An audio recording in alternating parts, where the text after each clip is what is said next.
Persuasive Selling and Power Negotiation. Continued. Disc 3. For nearly 30 years, Dr. Larry Iverson has educated, motivated, and entertained audiences worldwide. Dr. Iverson delivers persuasion, communication, and success strategies you can apply right now. His work with Olympic-level athletes and on the main platform of Fortune 500 conferences blends his background as a clinical psychologist in guiding you on an insightful journey while you develop skill sets that assist your personal development.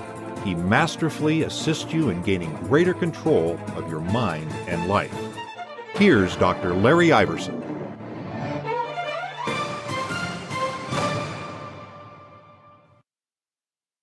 Hello, this is Dr. Larry Iverson. I want to welcome you to The Secret to Persuasiveness, How to Get What You Want. Whether you're trying to influence or negotiate with your largest client, boss, spouse, or even one of your children, you need to be skillful. Do you think it might help to be better reading body language? Would it be beneficial to know how to overcome the most frequently occurring miscommunication problems? Would knowing exactly how someone can be persuaded be helpful in your interactions? In just a moment, you'll know this and more. Here are some of the things we'll be working on during this program. You'll understand how to apply the law of requisite variety to gain the upper hand. You'll learn the secrets of how to use the amazing convincer strategy and know exactly how others become convinced they should buy, sell, or go along with what you want. You'll learn rapport-building tactics so you can quickly connect with anyone, and you'll learn what the biggest communication blunder is and how to avoid it. So once again, welcome. Now, let's get going. One quick recommendation as we begin, though. If you don't have a pen and paper handy, you may want to grab one. I'm going to be going through a significant amount of information quickly. Educational research proves that if you don't review what you just learned within the first 24 hours, you'll forget about 50% of it. If you don't review it within the next 24 hours after that, you'll forget another 25%. And by the end of a week, if you haven't reviewed it all, you retain 1 to 3% or less. So, take notes, review them soon. Go get your paper and pencil before we get started because we're going to start now. All right, let's go ahead and get started. For just a moment, I'd like you to remember a time with a friend or family member when you really had a great time, a time worth remembering, when the two of you felt absolutely wonderful and you were in sync with each other and interacting in a way that was really uplifting to both of you. How come you two were each enjoying that moment so much? Why? What were each of you doing that was making the experience fulfilling and fun? The simplest answer is that your verbal and your nonverbal communications matched, and your thoughts and mental images about what was happening were in agreement with the visual, auditory, and feeling signals that you got from that other person. You thoroughly enjoyed the time because you felt alignment with that other person. Your models of a good time fit consciously and unconsciously. The rapport between the two of you was strong. I want you to also notice that the memory of this person is rich and vivid in details. If you recall that time, again, just think about it, that right now you remember it's vivid to you. It's still alive inside of your mind. You have multitudes of ideas, concepts, images, thoughts stored inside of your mind. You have thousands upon thousands of them stored inside there. The way you joke with others, for instance, may be hilarious to some people. It may be stupid to others. And to a few people, it would be as irritating as rubbing their body with sandpaper would be. You enjoy those times, those good times, the laughter, the fun, the excitement, because you fit together in a certain way. Comedy is not the same for everyone, for instance, if we take that. For instance, the comedian Rodney Dangerfield, for example, for over 50 years, his comedy style was to criticize other people. That was how he did it. He would pick on people. But because of his facial expressions, he had this goofy facial expression. And he had the saying, "I get no respect." Those things, his facial expression and that, his tone of voice, his body language, the timing of his words and phrasing, he used to get away with it. He used to get away with this sarcasm put-downs. But for some people, He pushed every button and irritated them hugely. Some people just absolutely could not stand the guy. Even just hearing his voice tones just made him crazy. He was criticized a lot. The majority of people, though, did see him as caustic and witty, yet he was very entertaining to the majority of people.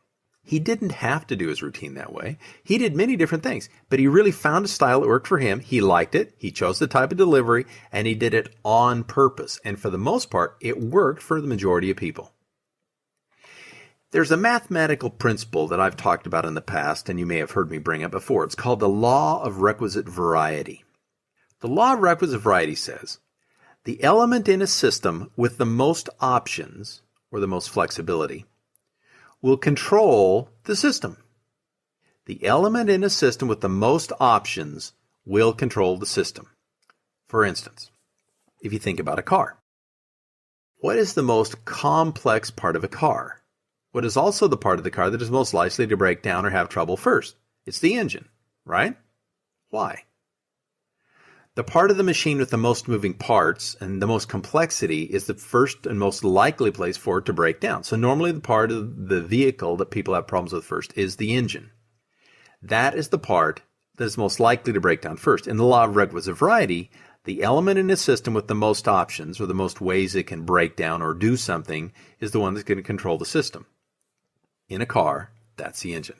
The engine is the part of the car that's likely to have the most control over whether the car goes or not.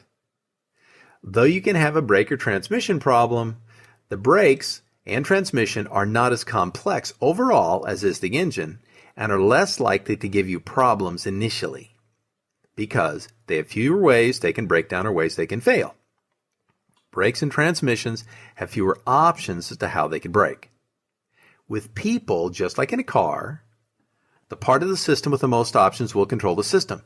With people, it's the same process. Think of a disagreement with someone who you know well. Your parents, your spouse, one of your children, a close friend. Well, what would happen if the only way that person that you were in a disagreement with, what if the only thing they knew how to do was to yell? That was it. They could yell. That was all they knew how to do when they got in a disagreement. Whereas you, the master of your mind and emotions, you could behave like they do. You could yell, or you could walk away, or you could stay calm and discuss it, or you could look at the issue from that other person's perspective, or you could go online and look up data to support your perspective, or you could call up somebody who is an expert in this and get them to join in the conversation that aligns with your position, or you could joke about it, or, if you had all those options and all they could do was yell, guess what? Who do you think would come out on top the majority of the time in disagreements between the two of you? It's pretty obvious. You would, since you are the master, and because you have the most flexibility in the ways you can deal with the situation and the most flexibility in your behavior. You have many more ways to manage the situation than they do. The part of the system with the most options will control the situation. You. Who do you think would be most likely to feel best at the end of the conflict as well? Well, probably you would. Who would most likely get the other person to problem solve and overcome the issue? Right again, it would be you. When you have rapport with a friend or a coworker, with a family member, it's because you match up in your communication styles. One of the most common terms this is known by is called pacing. The majority of you, the more you are with them, the more you are around them, the more you like and have this preferred style of interacting with them, the better you will feel and the better connected you will become because the two of you look alike, feel alike, you do things in similar ways. Pacing is one of the keys to life relationships that can begin to unleash your success on many levels. So pacing and connecting in that way is crucial to having this connection. The more ways you can do that, the part of the system with the most options will control the system, the more ways you can match up, communicate effectively, handle conflicts, the more likely it is you will master the situation and manage it effectively. Just a little side note as we go on here. For those of you who have my 2-book, 2-CD program, Unleash Your Success, Some of what we're talking about here today, a portion of it comes out of Unleash Your Success.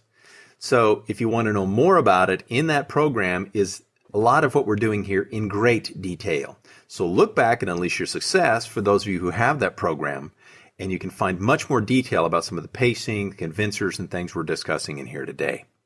As we go on, I want you to remember meeting someone you felt totally at ease with from the very beginning.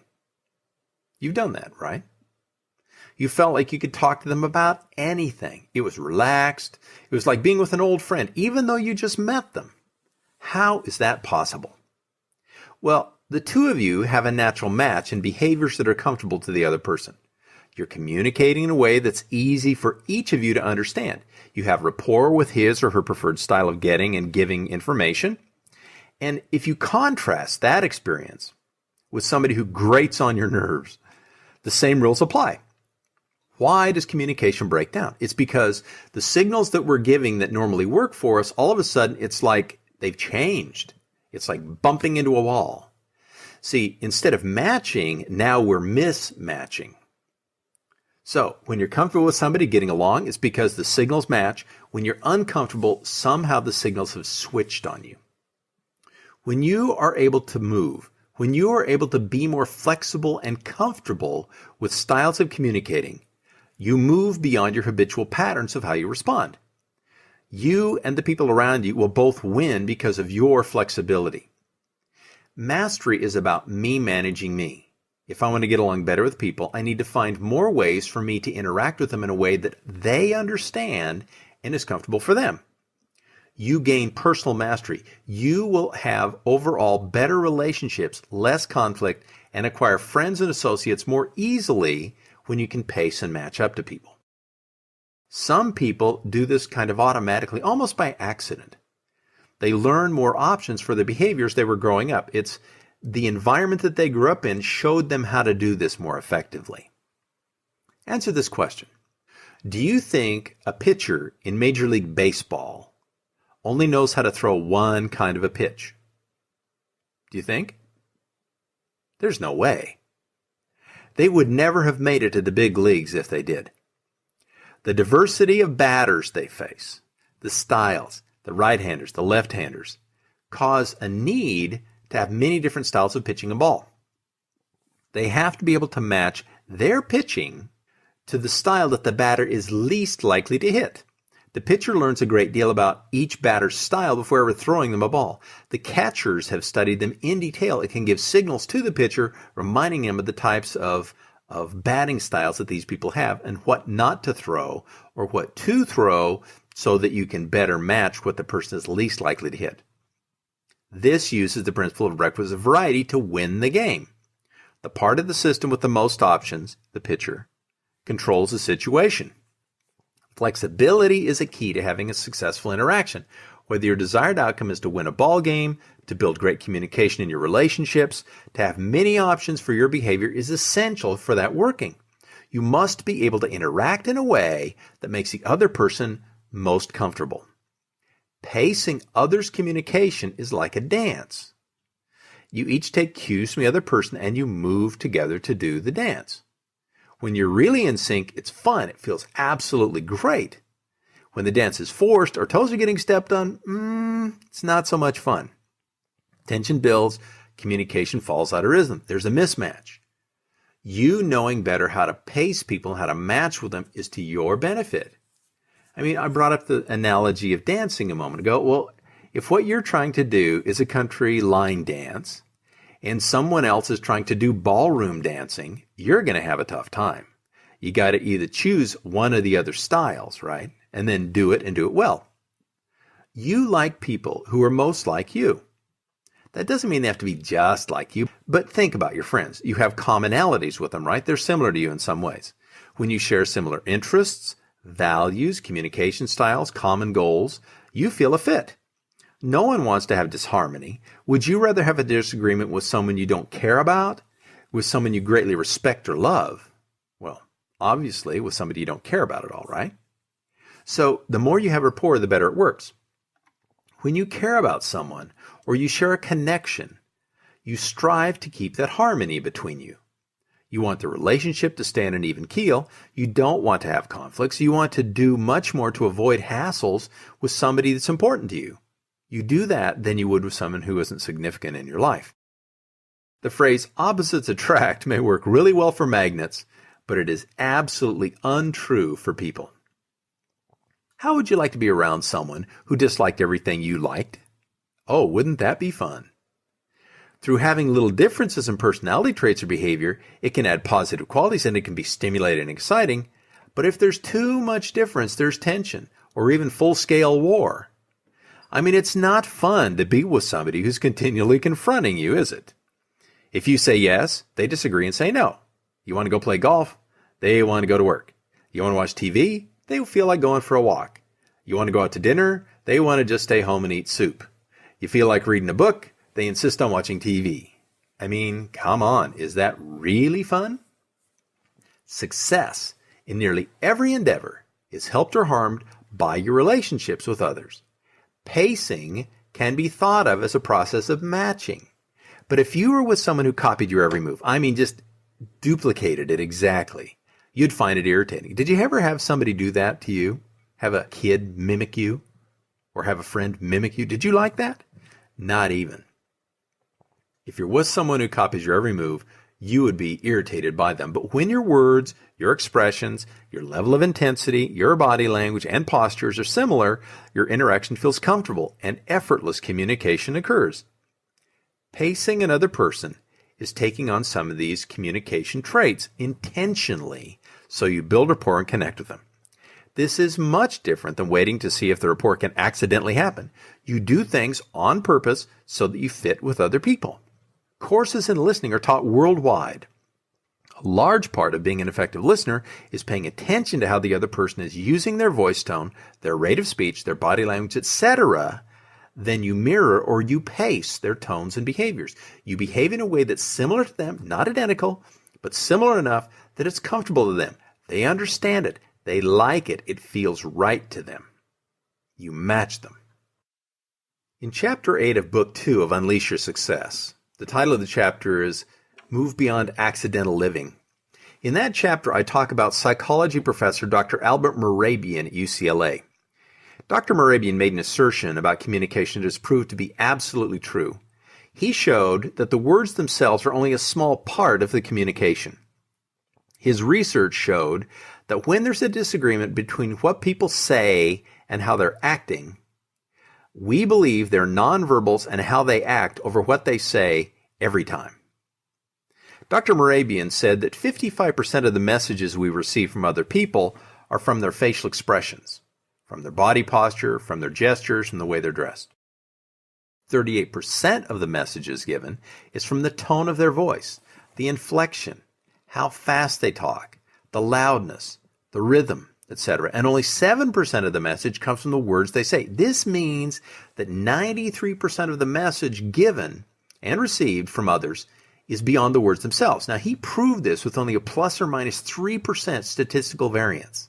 So 90+% of the messages we get are from other than the words themselves.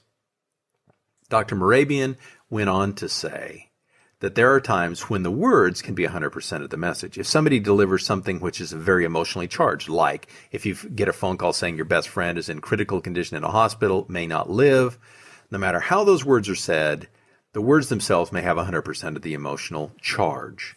But most communications, 90+%, are the tone and the look and not necessarily the words themselves. Why would one person say that another person is faking it or that that person is a fake?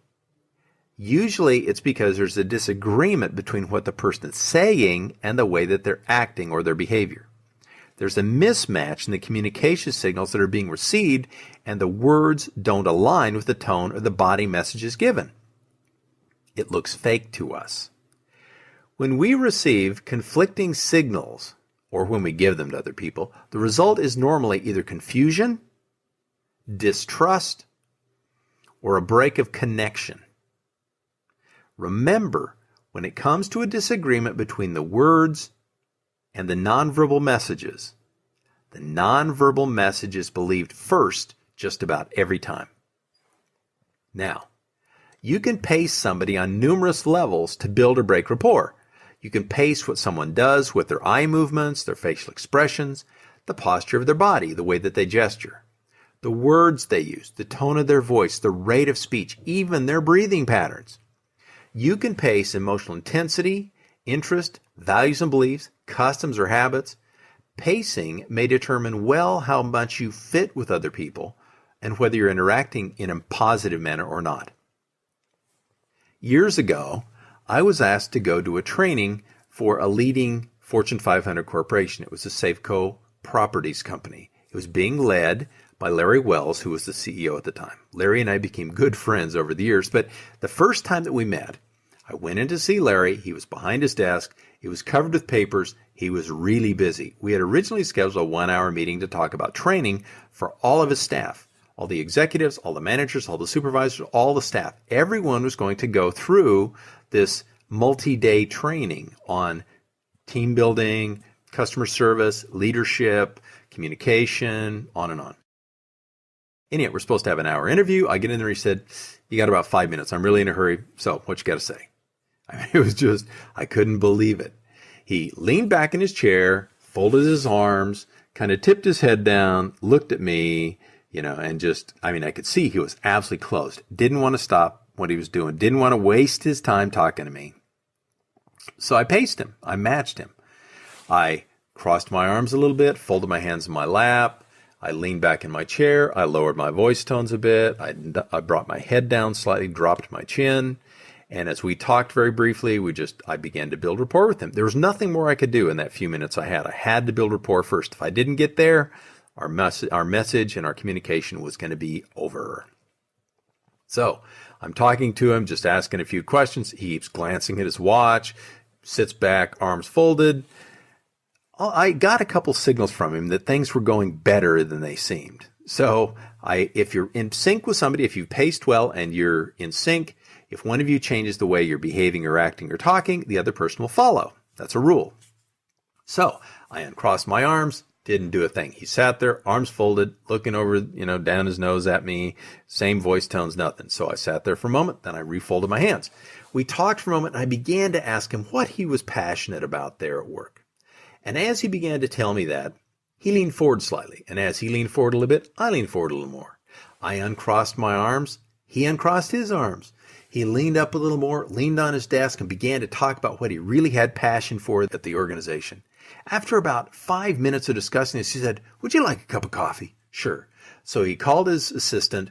She brought in coffee for both of us. He moved from around behind his desk over to this table he had in his room with 2 chairs. We sat there, drank coffee for about an hour and a half while we discussed what he wanted to do and how he wanted to do it. Now, basically, I was up against a whole bunch of other competition for getting this program. At the end of that time, he said, "I want you to come in and teach our group." He said, "I really like your style. I like who you are.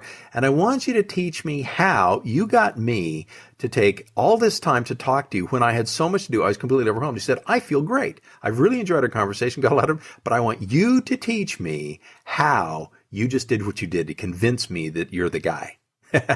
We both laughed.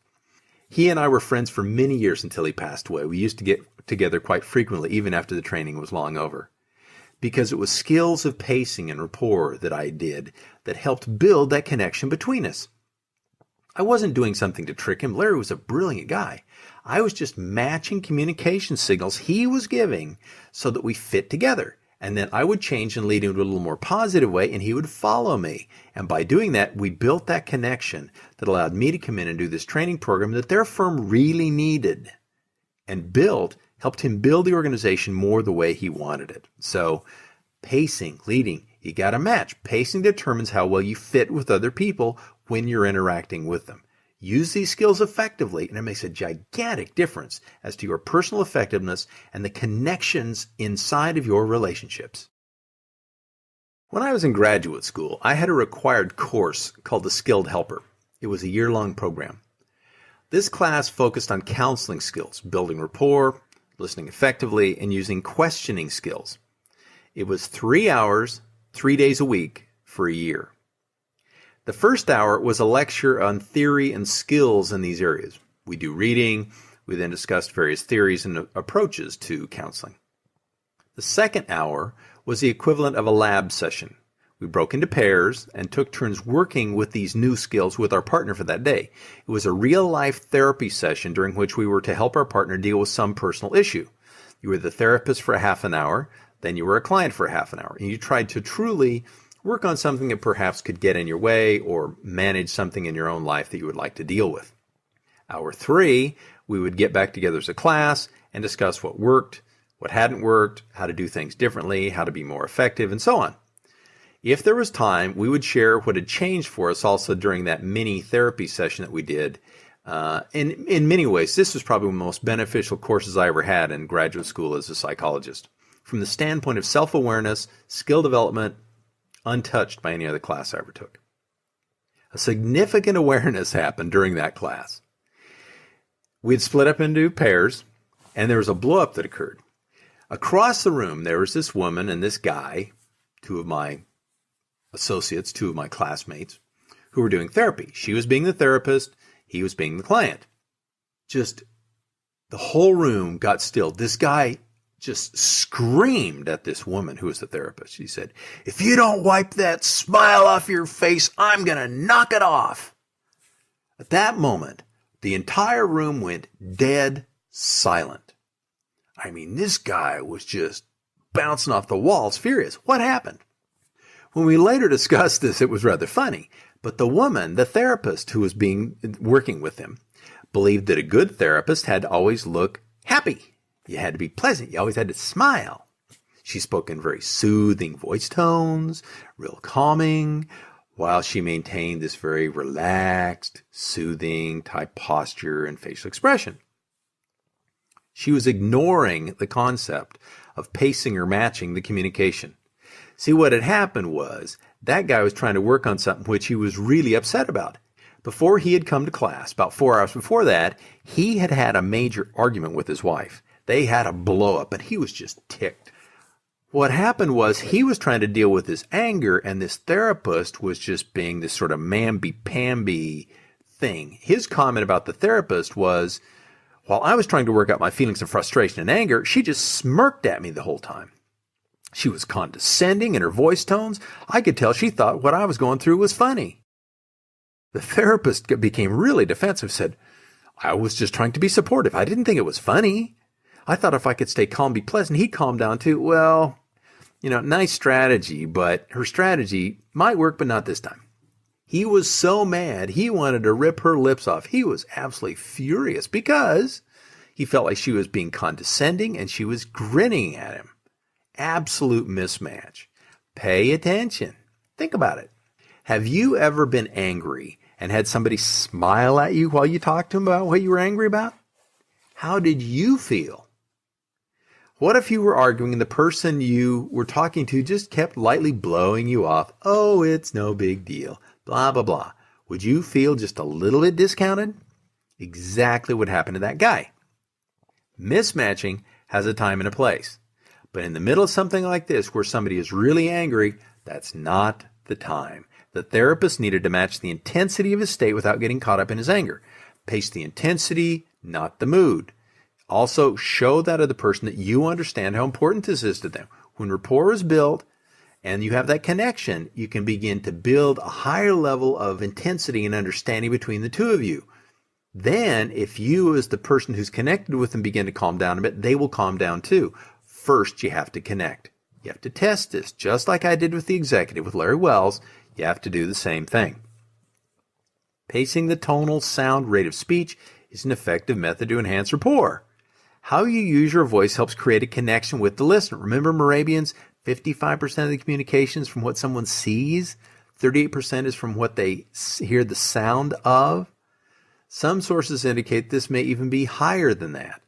But the point is, you got to watch out what you look like. How do you sound? Is it connecting with a person or is it pushing them away?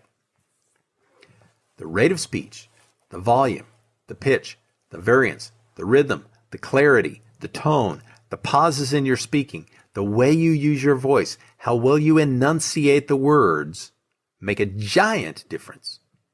When you speak at a rate that's comfortable to you, that's great. But if they talk a lot slower than you or a lot faster than you, it feels like a mismatch. When somebody talks to you at the same rate, it's better.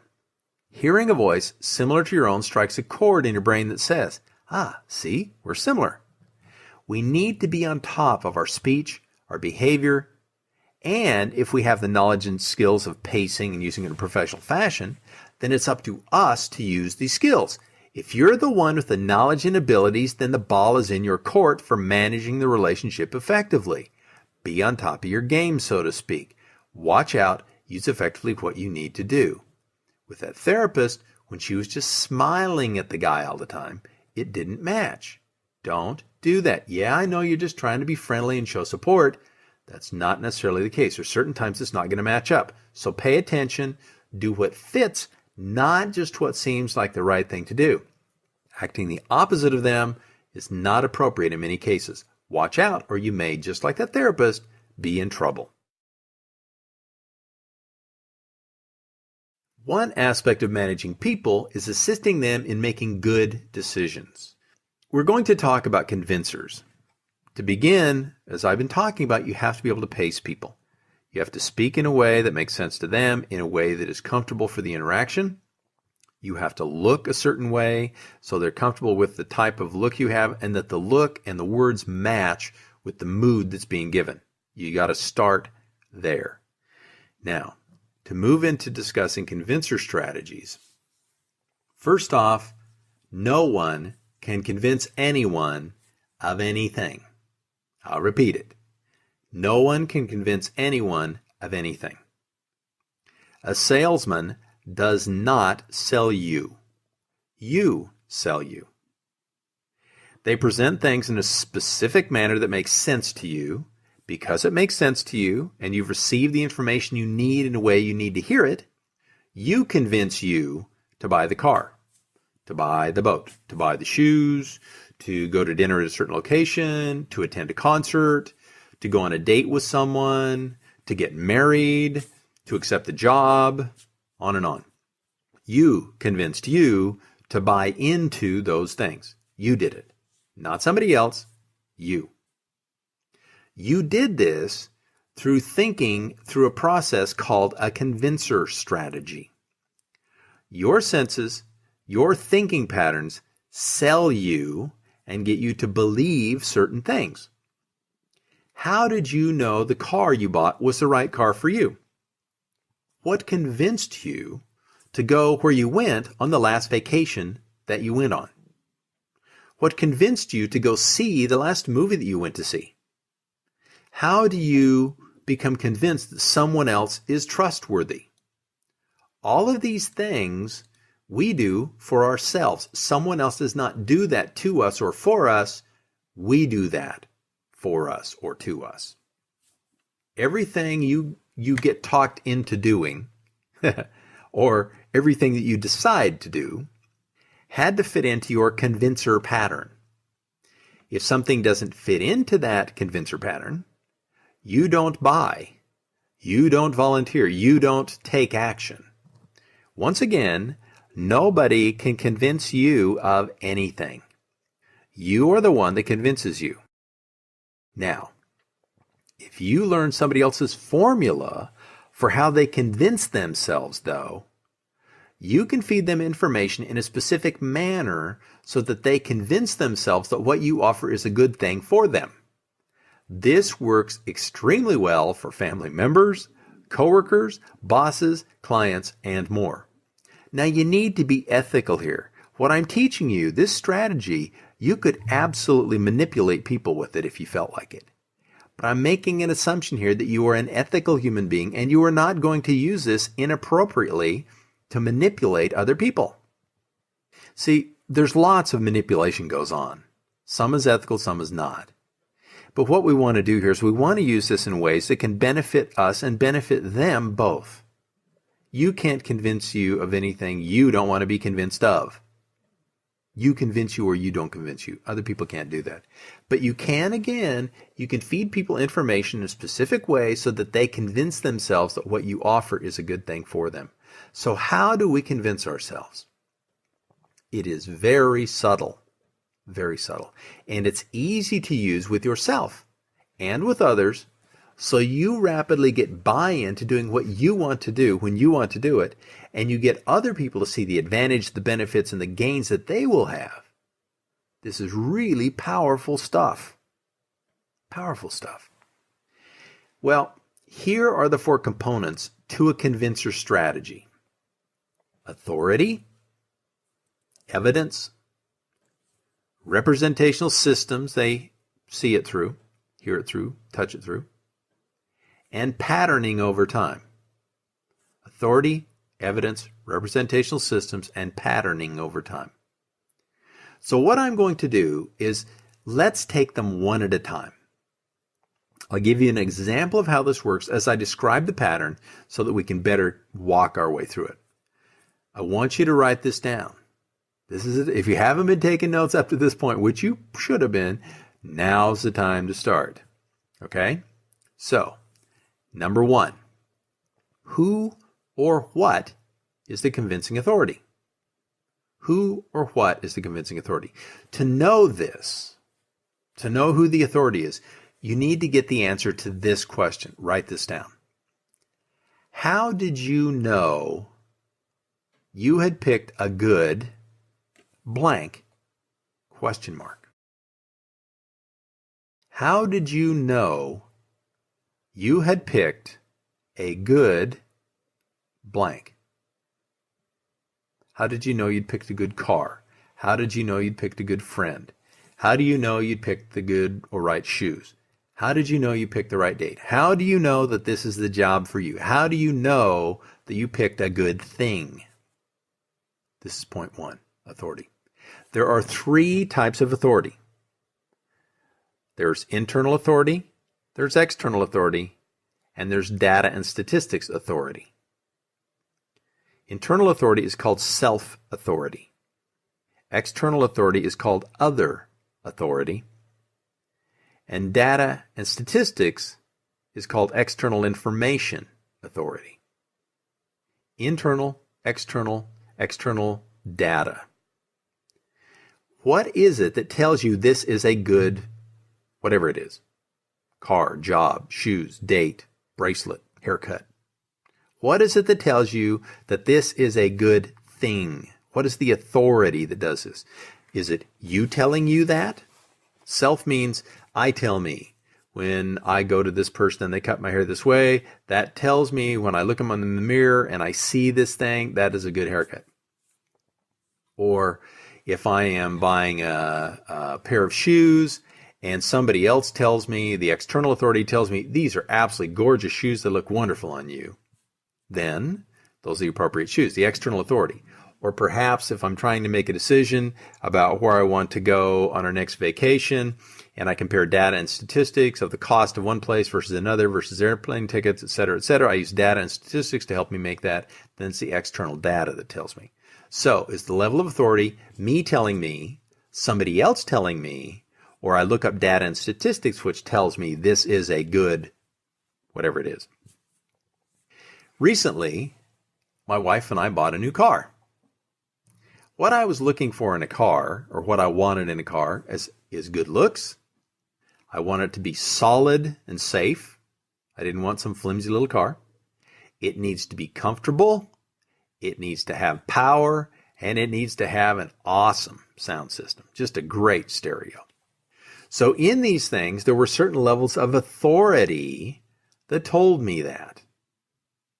There was a certain kind of a look that when I saw that and I saw the styling, that to me said, yeah, this fits within my criteria. I don't like those types of cars that look just like a square box. They don't appeal to me. Though I know a lot of people who like them, they don't appeal to me. I want something that has smoother lines. That kind of a look is more appealing to me. So, choosing a car, that's one part. Safety, solid. When you get in and you shut the door, there's that sound. It's like sort of a deadening sound. It's a solid shut to the door. You can hear it. The car is solid. As you drive it, it moves with the road. It doesn't sway and swerve around. Solid, safe, got good safety mechanisms on it. It's comfortable. Nice seats, got air cushions for lower lumbar support, et cetera, et cetera. Nice car, solid, comfy, Lots of leg room, headroom, good comfortable seats, buckets in the front. Yep, I like it. Power. How do I know? When you step on the gas, you can tell you got this power behind you, right? You can feel it. Stereo, 8-speaker Bose stereo system. Just that alone, the statistics I know about those things and having heard them, it's great. So knowing the authority source for you and others, the authority source helps convince. It's absolutely crucial. What gives authority? Is it self? Is it another person? Or is it data? This authority step is major. When you ask the question, how did you know that was a good deal? Or how did you know that this was the car for you? Or how did you know that that is the person you wanted to go out on a date with? Or how did you know you picked a good whatever it is? This tells you the authority. When they say, oh, well, my friend John said, they say, well, I went on the internet and I looked up A, B, C, and D. Or I just knew it. I saw this thing and inside of my mind, I just knew that was the right thing. That's self-authority.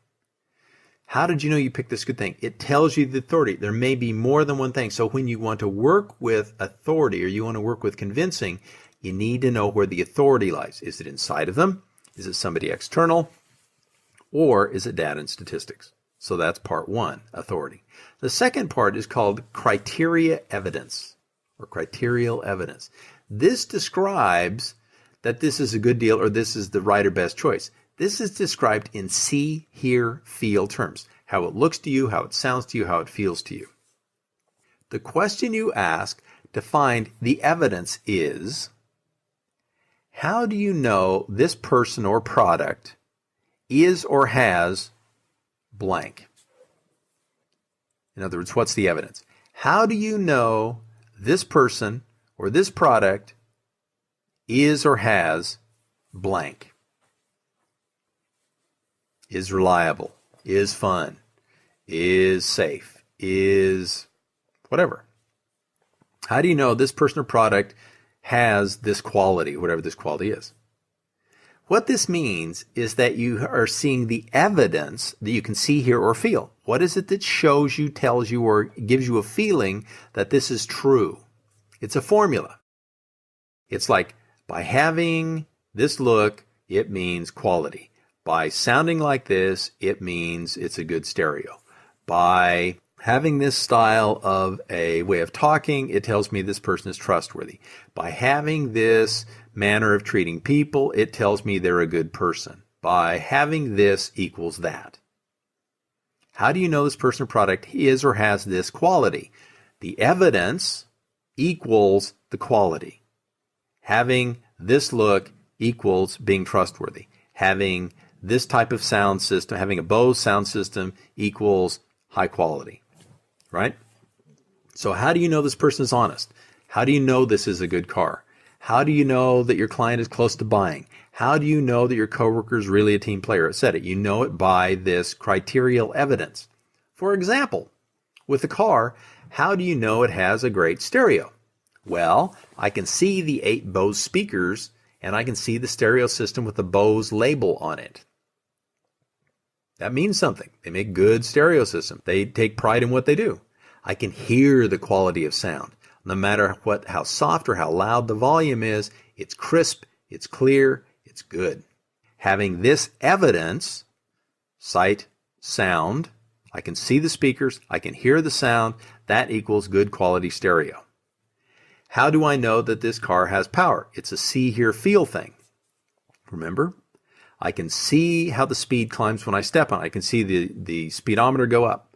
I can feel the acceleration press me back into the seat. So stepping on the gas, pressing me back in the seat equals having power. So I can see that the fast rate of speed gain and feeling the acceleration equals this car has power. Criterial evidence needs to be fulfilled so that you see what's real. The question, how do I know, or what tells me that this person or this product is or has this criteria? That is an absolute crucial part. The criterial evidence is part of this. What do you need to see, hear, and feel that equals that this thing is true? How do I need to have that presented to me so that I can tell this is real? Or how do I need this presented so I can tell that it's false? The criterial evidence, number 2. So, part 1 of the convincer strategy, authority. Part 2, criterial evidence. Part 3 is sensory systems that let you know that this criteria is there. The question you need to ask to learn this is, how do you know this person or product had those qualities? I repeat, how do you know this person or this product had those qualities? How do you know that? How do you know that person was honest? Did you see their actions in a certain way? Did you hear their words? Did you get a gut feeling they behave this way? What is it? What sensory systems let you know? This is a see, hear, feel thing. How did you know? What did you see them doing? How did you see them behaving? How did they sound to you? What did they say? What were their tones of voice? What was their language? What kind of a feeling did you get from them? Sensory systems that let you know this criteria is there.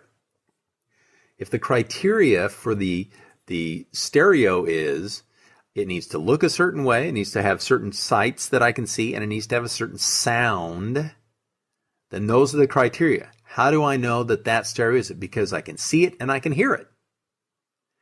How did you know that this person is honest? How did you know? What did they do? How did they talk? What was their voice tones? What was their follow-through? What gut feeling did you get about them? How did you know this person that you're talking to is convincing themselves this is the time to take action, to start the project, to buy the product, to whatever? By the authority they used, by the signals of evidence that you saw and heard, and by the representational systems, you could tell they were ready. So, the sensory systems are what you see, hear, and feel that tell you these specific pieces of evidence are being fulfilled. Remember the evidence. How do you know this person or this product has this criteria, this honor, this car value, this whatever it is? It's because of what you see, hear, and feel that tells you those specific things are being true, or those specific pieces of evidence are being fulfilled. You pay attention, you watch, you feel, you listen. Those things tell you. So that is point 3, sensory systems, the see, hear, feel that tell you that that evidence is being done. And the 4th aspect of the convincer strategy, it's what's called evidence patterning. Evidence patterning. The question you ask to find out the evidence pattern is, how many times do you have to see, hear, or feel, or do this thing before you're convinced? How many times do you have to have this happen before you're convinced that it's true, or real, or this is the right one? How many times do you have to have that pattern happen? We all have a number of experiences that have to happen a certain number of times over time. See, inside of this evidence patterning, there is what's called intensity, frequency, and duration. Intensity, frequency, and duration are the 3 parts that show the evidence patterning. Frequency is how many times you need to experience seeing, hearing, believing, feeling, doing this thing before you're convinced. That is frequency. How many times you need to see, hear, feel it before you're convinced of something. Well, this is an interesting thing. What they know is the vast majority of people have either a 1-time, a 3-time, a 5-time, a 7, a 12-time, or a never pattern of occurrence. They have to see this thing either once, 3 times, 5 times, 7, 12, or never. A 1-time convincer is called an automatic. They see this thing, they experience it, they hear it, they touch it, taste it, smell it, bam, they've got it. 1 time, they buy. Some people are never convinced. A 1-time is an automatic. And there are people who are never convinced.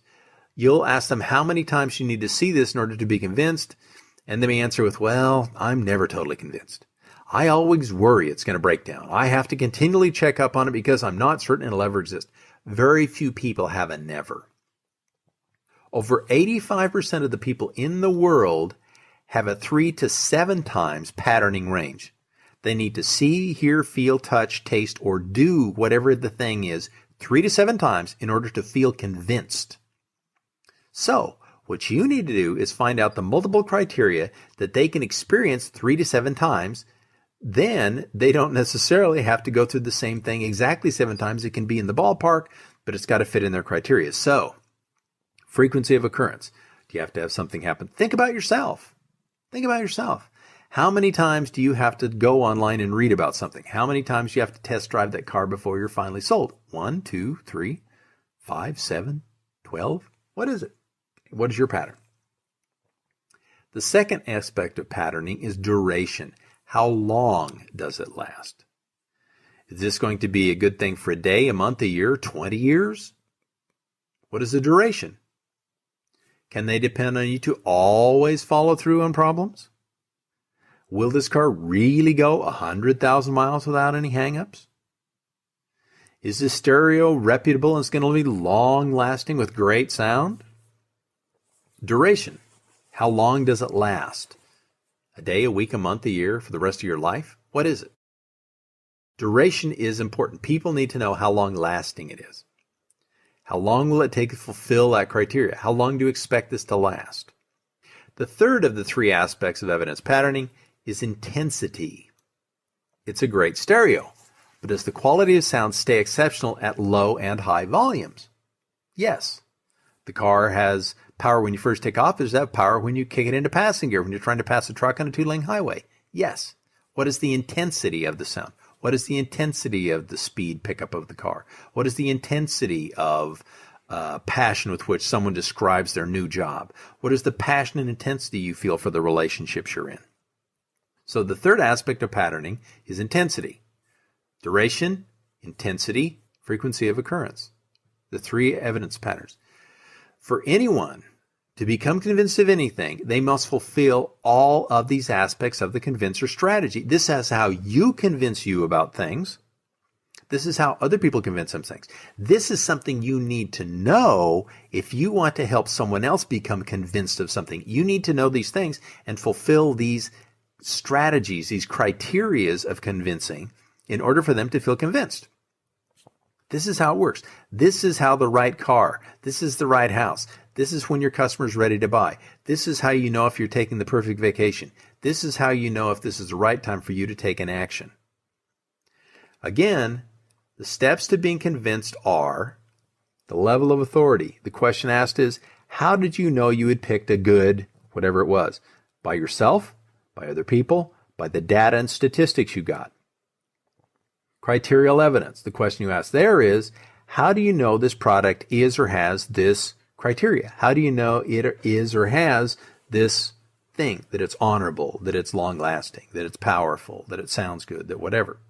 What is the criteria that tells you that? The third is the representational systems, which is, what do I need to see, hear, feel in order to tell me that this thing fits this evidence pattern? What do I need? And the fourth one, evidence patterning, is how do I know I've collected enough samples? How many times do you have to see, hear, and feel something to be convinced? 1 time, 3 times, 5 times, 7 times, 12 times, or never? Intensity, duration, and frequency of occurrence. You need to know these things. They make a difference. In order for you to change, in order for someone else to change, in order for you to move forward in your life and the things you want to do, you need to know how to convince you. This strategy, these 4 things will help you build motivation faster, help you get going more long-lasting, and help you work with people better when you can understand how they convince themselves to do things. Have any children at home or any teenagers? You want to get them moving? You want them to buy into something, not just do it because they have to? Know how they convince themselves this is a good deal. When you do that, you can assist them in making better decisions. Do you have coworkers that you need to collaborate with that sometimes drag their heels? Well, knowing this can help you move them forward better and faster and easier. It builds that authority, gives you the evidence pattern. You know how they like to see it, the representational system. Then you find their evidence patterning. Do they need to do it once, twice, 10 times? How intense does it have to be? How long does it have to last? Etc. When you begin to apply the strategies for pacing, and connecting more effectively with other people, when you understand how to use this process of convincing, your life will become a whole lot easier. Take these secrets of persuasion and begin applying them now. Go for it. Make today and every day a great day. The best of success to you. This is Dr. Larry Iverson.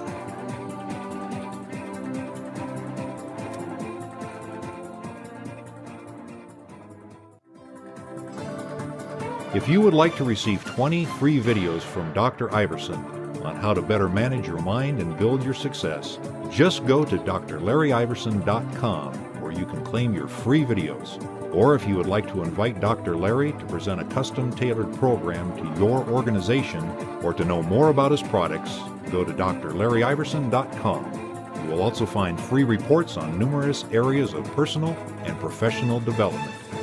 Check it out at drlarryiverson.com.